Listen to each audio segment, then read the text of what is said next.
All right, now we're going on to our page 2, where we're going to be labeling and drawing lines, segments, rays, and angles. So when I have a line, our line goes on forever. So this is what we think of as a line, but when the definition of a line, when it goes on forever, we have to add our arrows to either side to show that it goes on forever. And now I have to label it. So I'm going to draw a point here, draw a point here. And you can use any letters. I'm just going to use the letters F and G just because I can. F and G. Now when I name it, I have to draw a little baby line on top to show that I'm talking about a line, and put F, G. It could also be line G, F, because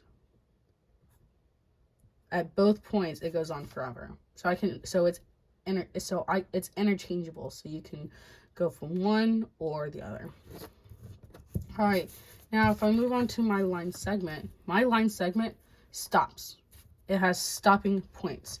So when you see the S for line segment, think of stopping points. Stopping points. So I'm gonna put my stopping points first. Then I'm gonna draw a line between them. And I'm gonna label my stopping points B and E. Now when I draw the name for a line segment, I draw my line segment on top with no arrows, because that's not a line. Lines have arrows. Line segments do not, because they have stopping points. So I drew my line segment. Now I'm going to put the letters B and E, and they also could have been E, B, because both sides stop. They both start and end my line segment, just like G and F. They both start and end my line segment interchangeably. All right, now when we go on to ray, we think of infinity and beyond. So we're gonna have a stopping point. We're gonna put our stopping points first. I'm gonna go ahead and label it Z and Y. Now ray starts at one point and goes on forever. It went on forever in one side, but it stops in one. So I'm going to draw my little baby ray, and then I'm going to put Z, Y. However, for ray, you can't write it the other way around. You can't write Y, Z, because Y, our ray doesn't start here. Our ray starts at Z, because it doesn't continue on this way. So this is where it starts. So our first letter has to be where it starts.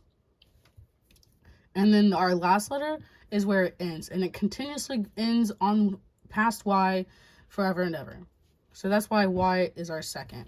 And you can also think about it, so this is wrong. So you can also think about it as when you draw your little ray, just write the letters in order. Z comes first, Y comes second, and it looks like our ray that we have already drawn. All right. Now I'm moving on to parallel lines. Parallel lines, they never touch. Never ever. So, but there's lines. So there's going to be two lines. So I'm going to have 1, 2. And these lines will never ever touch, no matter how far they go. All right, so but now I have to label them. So let me go ahead and just draw my 4 points, 2 on each line segment. Let's go do standard A, B, C, D. But you can use any letters for this. All right, so now that I have my parallel lines, now I have to write my letter sentence for parallel lines.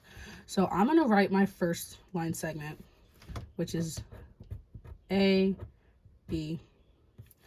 And then I'm going to write my second parallel line, which is D, C. They're line segments, so I just draw a little short little line on top. Now I have to show that they are parallel lines. So I'm going to draw a set of parallel lines in the middle. And how you can remember this is when you look at the word parallel lines, the two L's in the middle, they look like parallel lines because those L's never touch.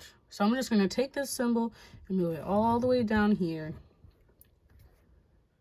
to AB is parallel to line segment DC. And that's it. All right, now perpendicular lines. Perpendicular lines are two lines that touch and they have to make right angles. So I'm going to go ahead and take our right angle template, which is just a folded piece of paper that makes a right angle in the corner. And I scribbled in our little box to show that where my corner is, right angle.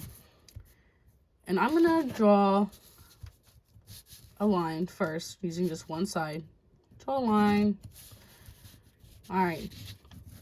Now, I'm going to go ahead and label this one. I have a point right here, a point right here. I'm going to go ahead and do S, T. Now, I'm going to draw a point randomly on here. And I'm going to name it Q. All right. Now, what I'm going to do is now that I have a point that I know where I can draw it, I'm going to take my right angle template, put my corner to this point Q, line it up along my line ST, and I'm going to draw it down. Now that's a perfect right angle. So all I have to do now is just extend that line out, and I'll have a set of perpendicular lines. Now I'm going to label this other side, this other line.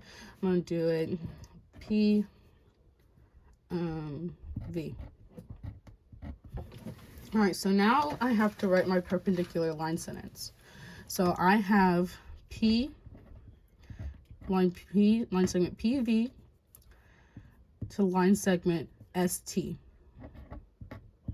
And again, with these, you can write the letters the other way around if you want, but they have to be part of the same line. All right, and now to show that these are perpendicular lines, I'm gonna put an upside down T, because an upside down T has a little, you don't have to draw the square. I just wanted to show you just a little square to show that this has right angles and our perpendicular lines have right angles. So you just draw the upside down T, and that's it. All right, for our intersecting lines, I'm gonna draw an actual line, and then they just cross anywhere, but they do not make right angles. So if I have a right angle,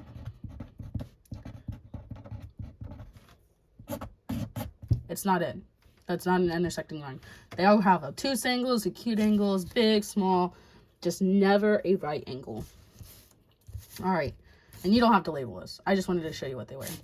All right, now if I go to my right angle, we can use our right angle template and just trace our right angle.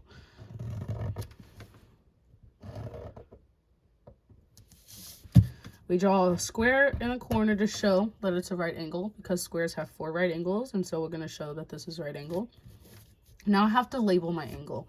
So all my stopping points are where I start and end, and also our vertex, which is the corner of our angle. So I'm going to go ahead and label it B, C, and then A. So when I have my angle, I have to have a crocodile sign. Otherwise, it'll eat us. If we don't have this, the crocodile will eat us and not the angle. And we don't want that. So we're going to put the crocodile sign first. I have a starting point of B. It goes through A, and it ends at C. However, this can also be angle. It starts at C. It goes through A, and it ends at B. Notice how A was in the middle both times. Our A, which is our vertex, the corner of our angle, will always be in the middle of our angle names. Always. So let's go ahead and move on to acute angle. An acute angle is less than 90 degrees.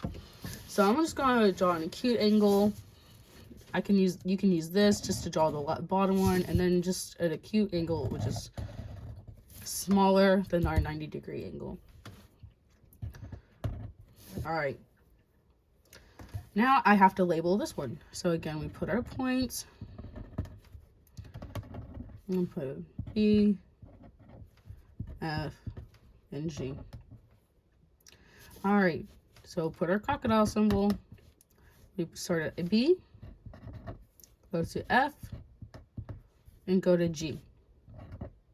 Or crocodile symbol, we go from G to F to B. And again, our vertex F will always be in the middle. All right, last one. An obtuse angle is greater than 90 degrees. So we can use this bottom line. And then we're just going to make it bigger than our 90-degree angle, which looks like this. All right, so this is an obtuse angle. So it kind of looks like an open book. All right, so now I have to label these points. Point right here, point here, our stopping points in our vertex.